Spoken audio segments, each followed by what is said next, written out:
ஹஸ்பண்டோட ஃப்ரெண்டு பொண்ணுக்கு puberty function அதுக்காக தான் இன்வைட் பண்ணியிருந்தாங்க. ஃபங்க்ஷன் பார்த்திங்கன்னா சென்னையில் அவங்களோட வீட்டில் தான் வந்து வச்சுருந்தாங்க.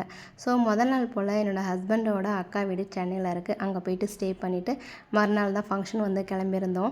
பொதுவாகவே பியூபர்ட்டி ஃபங்க்ஷன்னால் மதியம் இல்லைனா ஈவினிங் டைமில் தான் வைப்பாங்க. அங்கே வந்து நைட்டு தான் வந்து வச்சுருந்தாங்க. ஸோ நாங்கள் ஈவினிங் போல் கிளம்பலான்ட்டு ரெடி ஆகிட்டு இருந்தோம். கரெக்டாக பார்த்திங்கன்னா அந்த டைமில் மழை பெய்யவும் ஸ்டார்ட் ஆகிடுச்சு. சரின்ட்டு மழை பெஞ்சு கொஞ்சம் விட்டதுக்கப்புறம் அதுக்கப்புறம் தான் அங்கேருந்து கிளம்புனது கொஞ்சம் டிலே ஆச்சு. இருந்தாலும் கரெக்டான ஃபங்க்ஷன் டைமுக்கு வந்து போயாச்சு.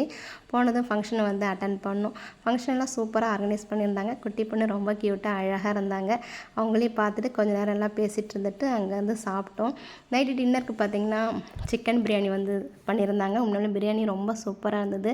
குட்டீஸ் நாங்கள் எல்லோரும் சாப்பிட்டுட்டு கொஞ்சம் நேரம் இருந்துட்டு அப்புறம் அங்கேருந்து வந்து வீட்டுக்கு கிளம்பியாச்சு. வீட்டுக்கு போகிற வழியில் குட்டீஸ் எல்லாம் கொஞ்சம் நேரம் ஆனதும் தூங்க ஆரம்பிச்சிட்டாங்க.